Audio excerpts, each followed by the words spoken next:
सास बनी डंडे वाली भूत। शिखा की नई नई शादी हुई थी। उसका मायका और ससुराल दोनों कानपुर में ही थे, इसलिए उससे मिलने उसके भाई अक्सर आते जाते रहते थे। ये बात शिखा की सास मीना को बिल्कुल पसंद नहीं थी। मम्मी जी, आज राहुल भैया आ रहे हैं। कौन? तेरे चाचा का लड़का? जी मम्मी जी। अरे पर वो तो दिल्ली में रहता है ना? हाँ मम्मी जी, उन्हें कल सुबह दिल्ली के लिए निकलना है, तो वो आज मुझसे मिलते हुए कल सुबह यहीं से निकल जाएंगे। हमने तो धर्मशाला खोल रखी है ना। कुछ कहा क्या मम्मी जी? मैंने कहा हाँ हाँ, आने दे तेरे भैया को, जमकर खातिरदारी करेंगे।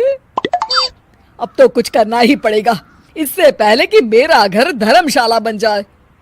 ये कैसी बातें कर रही हो मीना? सच ही तो कह रही हूँ। अभी इसकी शादी को साल भर भी नहीं हुआ और आए दिन इसके घर वाले आ धमकते हैं। अरे तो क्या हुआ, वो इसी शहर में रहते हैं तो हाल चाल लेने आ जाते हैं। इस बार मैं उनका हाल और चाल दोनों ही बिगाड़ दूंगी। अब बहुत हो गया जी। अरे ये कैसी बातें कर रही हो, हे भगवान, बस आप तो देखते जाइए। शाम को राहुल आता है। नमस्ते आंटी, कैसे हैं आप लोग? हम लोग तो ठीक है, तुम कैसे हो बेटा? मैं भी अच्छा ही हूँ आंटी। बस आज रात के बाद नहीं रहोगे। चलिए भैया, मैं आपको हमारा घर दिखाती हूँ। रात में खाने के टेबल पर शिखा, रोहित कहीं दिखाई नहीं दे रहा। जी भैया, वो ऑफिस के काम से बाहर गए हैं, कल शाम तक आएंगे। अच्छा अच्छा। बेटा, क्या तुम भूत प्रेत में मानते हो? नहीं नहीं आंटी जी, पर अचानक आपको ये ख्याल कहाँ से आ गया? पता नहीं क्यों, कभी कभी मुझे लगता है जैसे रात के समय बैठक में कोई घूमता रहता है। ये आप क्या कह रही हैं मम्मी जी? हाँ, तुम लोग घबरा ना जाओ, इसलिए मैंने आज तक इस बारे में कुछ नहीं कहा। ये आपका वहम होगा आंटी जी, ऐसा कुछ नहीं होता। हो सकता है। चलो अब मेरा सोने का टाइम हो गया है तो चलती हूँ मैं। शिखा बेटा, राहुल के सोने की व्यवस्था वहीं दीवान पर कर देना। जी पापा जी।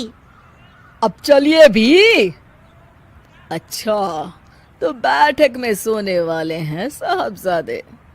क्या बड़बड़ा रही हो? कुछ नहीं, आप सो जाइए। मीना और महेश के सोने के बाद शिखा और राहुल आपस में बात कर रहे होते हैं, तभी डोरबेल बजती है।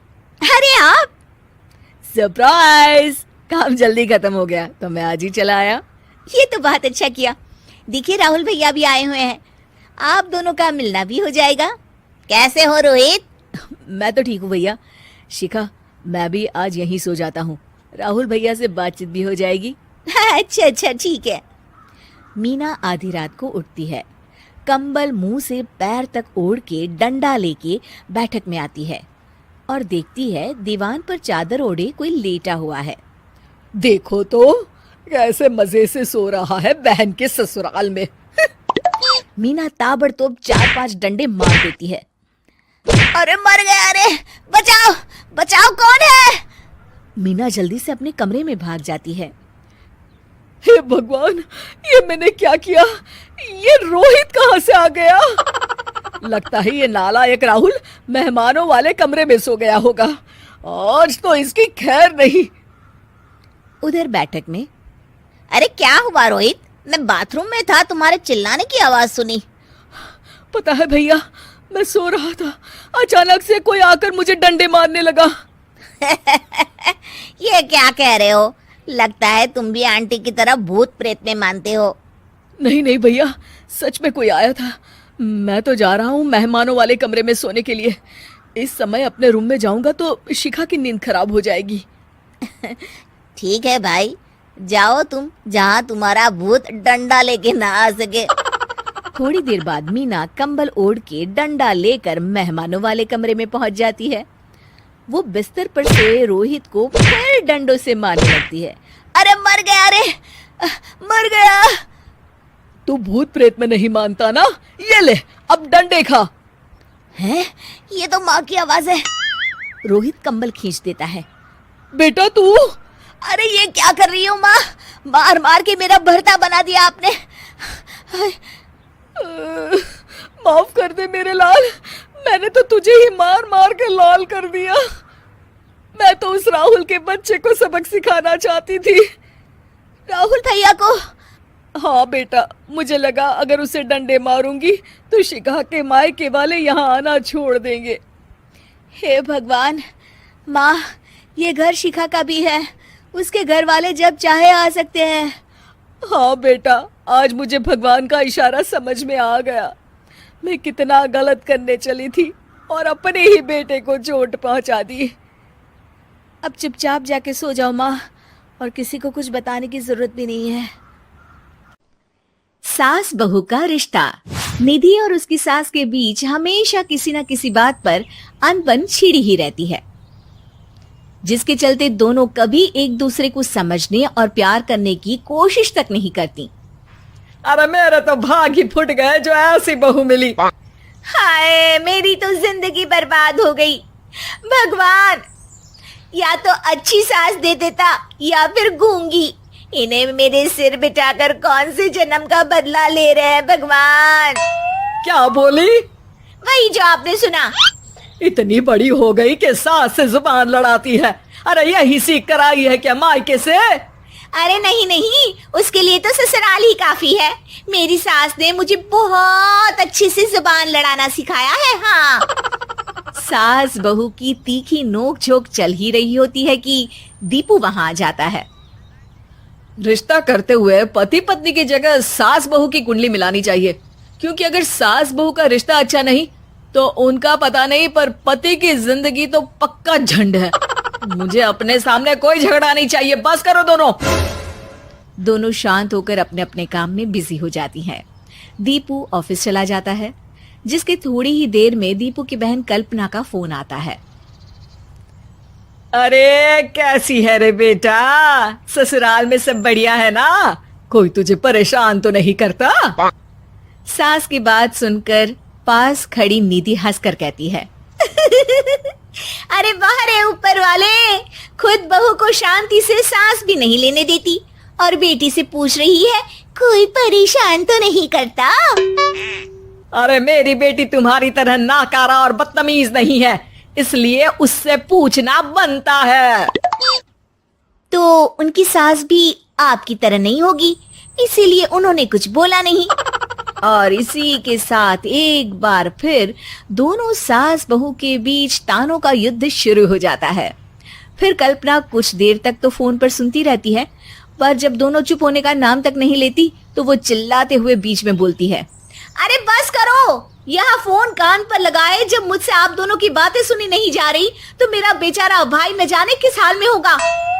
अरे ये सब तेरी भाभी की वजह से है बेटा। तो माँ आप भी कुछ कम नहीं है, आप दोनों को ही अपना रिश्ता सुधारने की जरूरत है।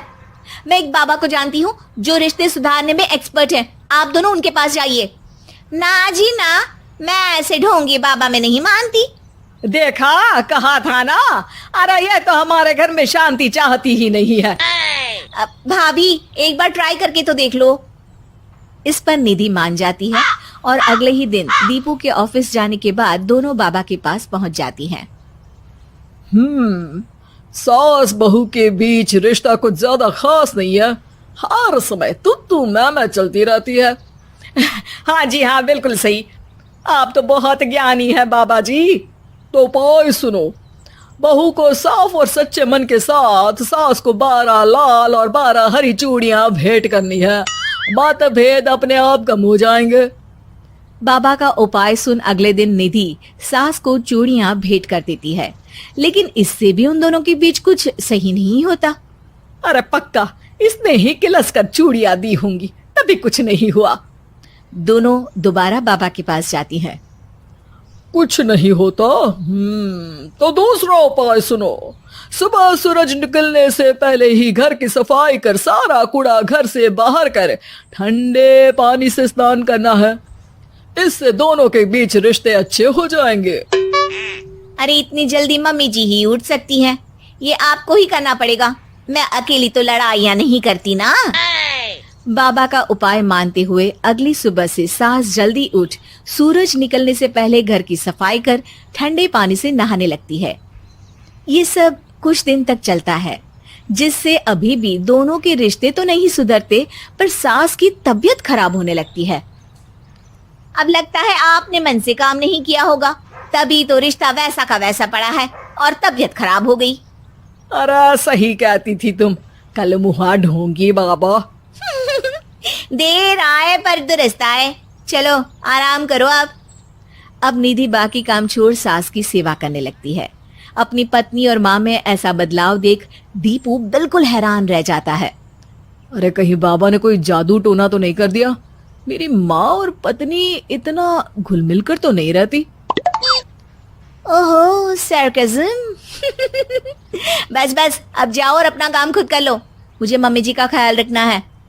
निधि की बात सुन हैरान दीपू बस उन्हें देखता रह जाता है और निधि सास का ध्यान रखने में लगी रहती है। इसी तरह दिन बीतते हैं और निधि आधे से ज्यादा समय सास के साथ बिताने लगती है, जिस वजह से उन दोनों का रिश्ता पहले से अच्छा होने लगता है और वो एक दूसरे को समझने लगती है। बहू, मैं सोचती हूँ एक बार उसे ढोंगी बाबा के पास जाना चाहिए, उसे सबक सिखाने के लिए। अरे पर मम्मी जी, उसकी क्या जरूरत है? हमारे घर में सब ठीक है, फिर वो कुछ भी करे, हमें उससे क्या? दोनों के बीच ये बात हो ही रही होती है कि तभी बाबा कल्पना के साथ उनके घर आ जाते हैं। माँ, बाबा आप दोनों से मिलना चाहते थे, इसलिए मैं उन्हें यहाँ ले आई। अरे पर हमें इस ढोंगी बाबा से नहीं मिलना। हाँ, मेरी बहू बिल्कुल सही कह रही है। जो कुछ समय पहले एक दूसरे को मारने को चलती थी, आज एक ही लय में बात कर रही है। आपको अपने रिश्ते के लिए किसी बाबा के नहीं, अपने आप की जरूरत होती है। रिश्ता सुधारने के लिए जरूरी है कि सास बहू को अपनी बेटी और बहू सास को अपनी माँ जैसा समझे और प्यार दे। उपाय तो बस एक तरीका है लोगों को समझाने का कि असली उपाय उनके पास ही है, आपको बस उन्हें समझना है।